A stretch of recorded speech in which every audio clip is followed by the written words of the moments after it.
about dying at home.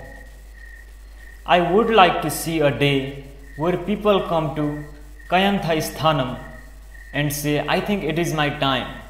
Is there a place here where I can stay and die and go? No one needs to carry me up here. That would be a good day. Go there, sit happily, don't eat or drink anything, just die. No funeral, just cremation. That would be an enlightened world. Well, that is a faraway thing that will not happen right now, but at least you must create spaces where people can die peacefully with a certain focus.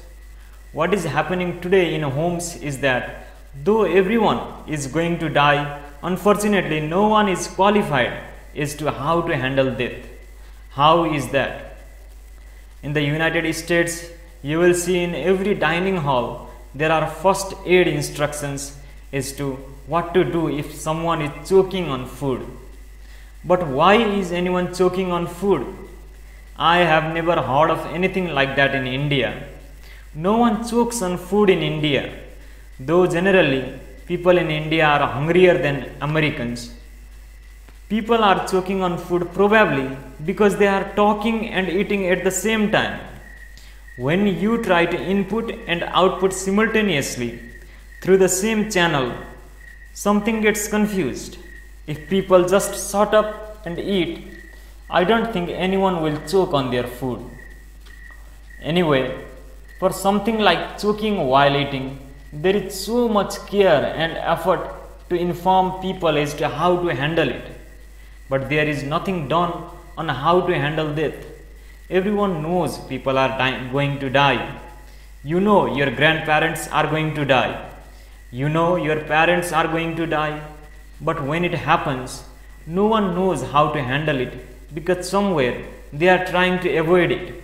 They think by not talking about it, by not preparing for it, it is not going to happen. Very few families have the sense to prepare and say, okay, this person is going to die, let us prepare for that. It is time we prepared ourselves to do at least a few things to ensure that this person who is dying does not have to go through unnecessary suffering. Now, even when someone is medically dead, they are not existentially dead because death happens slowly. So there are certain preparations that can be made to reduce the choppiness of the moment and assist the withdrawal of life during that time. If you are dying at home, it is best you withdraw into a clean white room with mid-blue light. No photographs, nothing. If there is a tingle of blue around you, this will help you to die well. Another simple thing you can do to help is to have a lamp burning 24 hours of the day next to that person. A ghee lamp is preferable, but you can also use butter. This creates a certain aura so that the choppy nature of withdrawal can be regulated to some extent. Next, you can have a chant or something with the right kind of sound going on. This should be the kind of sounds that will touch the fundamentals of who you are. It would be even better if they are consecrated sounds or chants or mantras. And better still if you have internalized it beforehand. Internalizing a chant can be a very powerful tool in life and in death. This happened in the life of the South Indian saint called Swami Ramdas. Ramdas was initiated into the worship of Lord Rama by his father through the chanting of the mantra Rama, Rama, Rama. Over time, his mantra practice became deep. Once, when he was still an unrecognized sadhaka, he was wandering through the countryside. It was evening, and some benevolent person in a village offered to host him for the night. Ramdas ate the dinner that was offered to him and went to sleep. But in the middle of the night, the host realized that someone was chanting Rama, Rama, Rama quite loudly. He was annoyed as he wanted to sleep. So he went to check on Ramdas. He was fast asleep, but the owner could still hear the sound of Rama, Rama. So he slowly went towards Ramdas and sensed that the sound was emanating from the Ramdas body. His practice of mantra was so intensified that even while he slept, the body was just reverberating Rama, Rama, Rama. Such incidents where people have internalized sounds or mantras have happened in the lives of many other saints. This also happened with my divine guru. I call him divine because the element of divinity happened to me only because of his presence. Palani Swami never told anybody his name. Maybe even he didn't remember, because people saw him in many fantastic states around the Palani hills. They called him as Palani Swami. Just by sitting in one place, he drew such large crowds that the local temple priests became a little resentful. They were irked that this man who did nothing, who begged for his food from others, was drawing so many people. Meanwhile, they were sitting in the temple from morning till evening, doing their rituals and duties, but people were not going there. They were going to this man, so they wanted to find something against him. One day, they accused Palani Swami of uttering Sambho when doing his morning ablutions, which is something that is considered a sacrilege. So they brought him before the village panchayat and charged him with desecrating God by taking his name when going out to relieve himself in the morning. Palani Swami simply sat there before this ignorant bunch of judges with eyes closed and mouth closed. Then loud reverberations of the sound Sambho could be heard among the gathering, and that was the end of their prosecution. So you can internalize a chant like this, where your very energies reverberate with that sound. In order to reach the point where it is internalized, you need a certain amount of loud chanting initially. If you do that in your day-to-day life, it can be a great support when death is approaching. We have created a collection of sacred sounds called Vairagya. It has 5 mantras. Listen to the album over and over a few times, paying attention to each one of the mantras. Each one runs for 10 minutes. Figure out which mantra really draws you. Just listen repeatedly. When you feel that one of them is really grabbing you, just go by that. Keep this mantra going all the time, in your car, in your home, on your iPad, iPod, phone, everywhere. Simply keep them going on and on for some time. Initially, you chant it loudly like a song. Slowly, see if you can close your mouth and still keep the same reverberation up. Initially, unless you chant it sufficiently in the louder form with some volume, you cannot take it inward.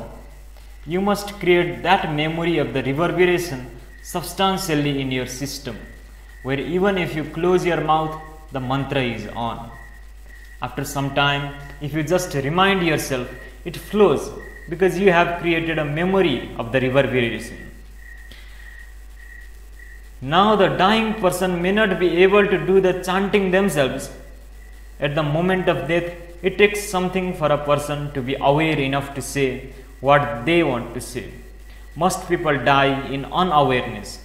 So in this culture, if someone is dying, people around always start a chant like Ram Ram or Om Namah Shivaya or whatever they know, because they want the dying one also to utter a consecrated sound that creates awareness. So when someone is dying at home or elsewhere, you can set up a chant of one of these mantras at a very mild volume. If they have already chosen their chant themselves or internalized it, that can be used. If they had not chosen one, Brahmananda Swarupa could be played for everyone. This will make sure that a choppy withdrawal of life can be avoided. We could make more powerful body exiting mantras available because reverberations can do wonders for a life that is already organizing itself to exit. If you cause powerful reverberations of support, life will organize itself very well and you will become loose inside the body. So you can at least have a few days or a few hours of experience where you are not the body 100%. This will be a wonderful thing for any human being, but it will also affect people who are around. So no one should be there when this is being used. Moreover, we don't know how people will use it. There is no way to ensure that it will be used responsibly. They may use it in their car when they are driving, and they may exit by crashing. So it is best not attempt these things with the masses and instead use something general like the Vairagya chants. Of the Panchapranas, Udana Vayus can be influenced by the right kind of reverberations.